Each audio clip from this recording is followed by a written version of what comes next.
नमस्कार प्यारे दर्शकों, मैं सुनीता सिंगल अपने चैनल एस्ट्रो लिंक में आपका हार्दिक स्वागत करती हूं और शनिदेव से ये प्रार्थना करती हूं कि वो आपके घर में सुख शांति बनाए रखें। दोस्तों, पिछले एपिसोड में मैंने आपको बताया था कि कौन सा ग्रह किसका मित्र होता है, कौन सा ग्रह किसका शत्रु होता है, और आज मैं आपको बताऊंगी कि जो ग्रह होते हैं इनको कुछ दृष्टियां मिली हुई होती हैं। तो आज मैं कुंडली के माध्यम से आपको समझाऊंगी कि किस ग्रह को कौन कौन सी दृष्टि मिली हुई है।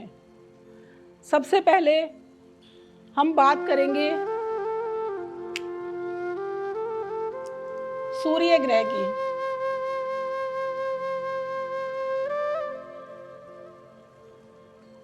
सूर्य के पास 7वीं दृष्टि होती है। उसके बाद आता है चंद्रमा। चंद्रमा के पास भी 7वीं दृष्टि होती है। उसके बाद आता है मंगल। मंगल के पास 7वीं दृष्टि तो होती ही है, उसको 2 एडिशनल दृष्टियां और मिली हुई होती हैं। वो होती हैं चौथी दृष्टि और 8वीं दृष्टि। यानी मंगल के पास 3 दृष्टियां होती हैं। मंगल जब किसी कुंडली में बैठता है तो वो 3 जगह देखता है। उसके बाद आता है बुध। बुध के पास भी सिर्फ एक ही दृष्टि होती है और वो होती है 7वीं दृष्टि। उसके बाद आता है गुरु। गुरु के पास भी 7वीं दृष्टि तो होती ही है, लेकिन 5वीं और 9वीं दृष्टि उसके पास अलग से होती है।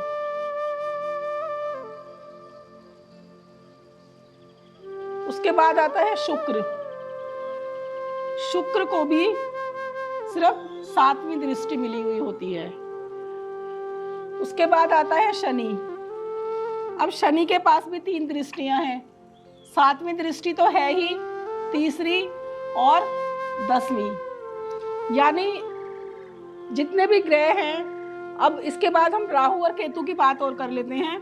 तो राहु के पास भी 7वीं दृष्टि तो होती ही है, 5वीं और 9वीं दृष्टि भी होती है। इसके बाद केतु। केतु के पास भी 3 दृष्टियां हैं, 5वीं, 7वीं और 9वीं। अब आपने देखा कि जो 7वीं दृष्टि है वो हर ग्रह के पास है, लेकिन मंगल, गुरु, शनि, राहु और केतु, इनको कुछ एडिशनल दृष्टियां भी मिली हुई हैं। अब देखिए,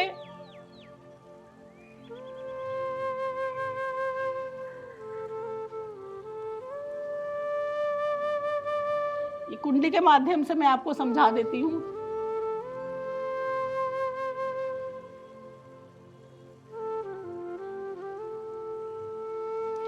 ये हमारी कुंडली है।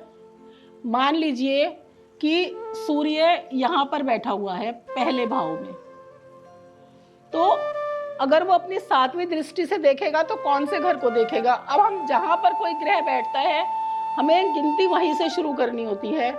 तो 1 2 3 4 5 6 7, यानी सूर्य यहाँ बैठकर इस घर को देखेगा। इसका मतलब है कि सूर्य का जो प्रभाव है वो इस घर पे तो है ही, पहले घर पे तो है ही, उसके अलावा 7वें घर पर भी सूर्य का प्रभाव है। कोई भी ग्रह जहां बैठता है इतना प्रभाव नहीं देता जितना उसकी जहां पर दृष्टि पड़ती है उसका प्रभाव होता है। अगर सूर्य यहां बैठ जाएगा तो वो अपने 7वीं दृष्टि से अपने सामने देखेगा।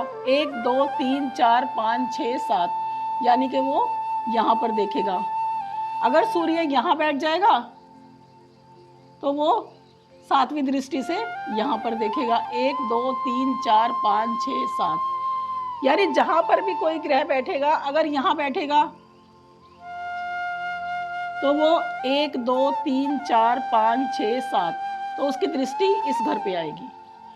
यानी जहां पर ग्रह बैठा होता है हमें वहीं से गिनना शुरू करना होता है और उसके 7 घर आगे तक गिनना होता है। इसके बाद चंद्रमा के पास भी सातवीं दृष्टि होती है। जैसे सूर्य की सातवीं दृष्टि होती है, ऐसे ही चंद्रमा की सातवीं दृष्टि होती है। उसके बाद आता है मंगल। अब मंगल के पास 3 दृष्टियां हैं।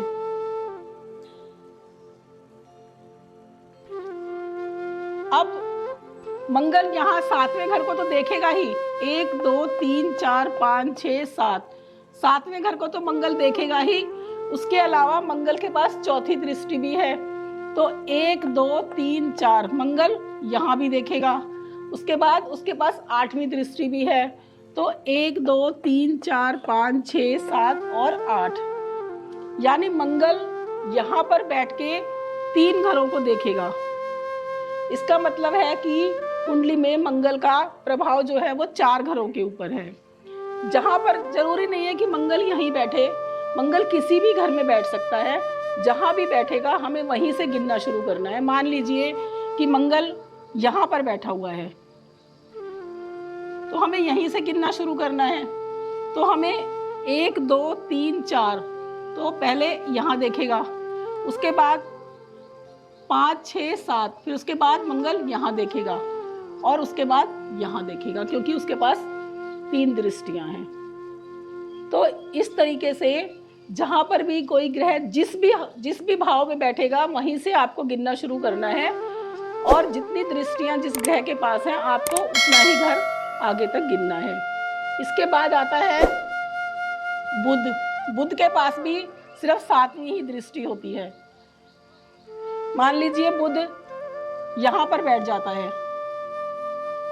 तो वो अपनी 7वीं दृष्टि से 1 2 3 4 5 6 7 वो इस घर को देखेगा। क्योंकि बुध के पास एक ही दृष्टि है तो वो 7 घर आगे ही देखेगा। उसके बाद आते हैं हम गुरु पर। अब गुरु के पास भी 3 दृष्टियां हैं, तो मान लीजिए गुरु यहाँ पर बैठा हुआ है, तो सबसे पहले वो अपने 5वीं दृष्टि से देखेगा, क्योंकि गुरु के पास 3 दृष्टियां हैं, 5वीं 7वीं और 9वीं।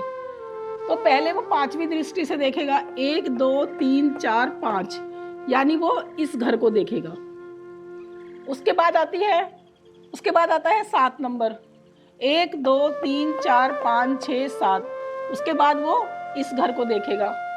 उसके बाद आती है 9वीं दृष्टि, 1 2 3 4 5 6 7 8 9, यानी यहाँ पर। तो गुरु यहाँ बैठकर 3 जगह देखेगा, और गुरु की दृष्टि में बहुत ज़्यादा गुरु जो है एक्सपेंड करता है चीज़ों को, यानी गुरु जहाँ बैठता है वहाँ पर इतना प्रभाव नहीं डालता, जितना वो जहाँ पर देखता है उतना प्रभाव वहाँ उससे ज़्यादा प्रभाव डालता है। उसके बाद आता है शुक्र। अब शुक्र के पास भी एक ही दृष्टि है। मान लीजिए शुक्र यहाँ पर बैठा हुआ है, तो वो अपने 7वीं दृष्टि से 1 2 3 4 5 6 7 वो यहाँ देखेगा। अगर शुक्र यहाँ बैठेगा तो 1 2 3 4 5 6 7 वो यहाँ देखेगा।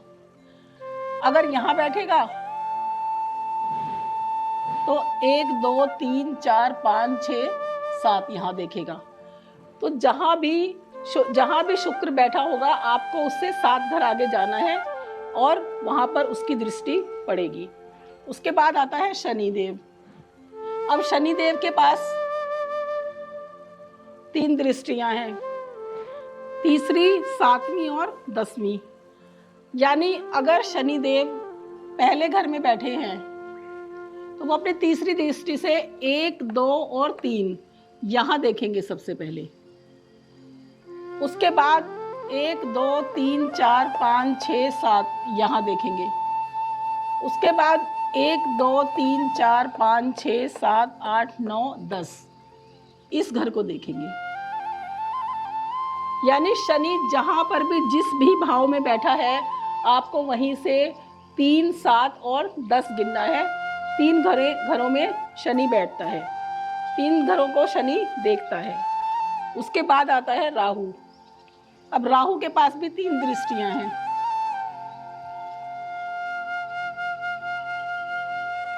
मान लीजिए कि राहु यहाँ पर बैठा हुआ है, तो वो अपनी 7वीं दृष्टि से 1 2 3 4 5 6 7 यहाँ पर देखेगा। 5वीं दृष्टि से 1 2 3 4 5 यहाँ देखेगा। 9वीं दृष्टि से 1 2 3 4 5 6 7 8 9 यहाँ देखेगा। यानी राहु जिस भी घर में बैठेगा वहां से पहले 5वें नंबर के घर को देखेगा, उसके बाद 7वें नंबर के घर को देखेगा और उसके बाद 9वें भाव को देखेगा। उसके बाद आता है केतु। केतु भी बिल्कुल राहु की तरह ही कार्य करता है। मान लीजिए कि केतु यहां बैठा हुआ है,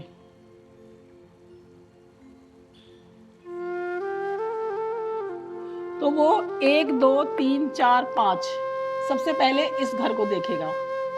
उसके बाद 1 2 3 4 5 6 7 इस घर को देखेगा। उसके बाद 1 2 3 4 5 6 7 8 9 यहाँ पर देखेगा। यानी जिस भी भाव में बैठेगा वहां से पहले 5वें घर को देखेगा, फिर 7वें को और फिर 9वें घर को। तो इस तरह से जितने भी ग्रह हैं उनको 7वीं दृष्टि तो मिली ही हुई है। साथ में कुछ ग्रह ऐसे हैं या जिसमें कि मंगल, गुरु, शनि, राहु और केतु, ये 5 ग्रह ऐसे हैं जिन्हें एडिशनल दृष्टियां मिली हुई हैं। जो ग्रह जहां बैठता है वहां पर इतना प्रभाव नहीं डालता जितना जहां पर वो देखता है उतना प्रभाव डालता है। जब हम फलित करेंगे तो तब ये दृष्टियां तब मैं आपको बताऊंगी कि ये दृष्टियां किस तरह से कुंडली में कार्य करती हैं। तो आज हमने जाना कि ग्रहों की कितनी दृष्टियां होती हैं और वो कैसे कैसे देखते हैं।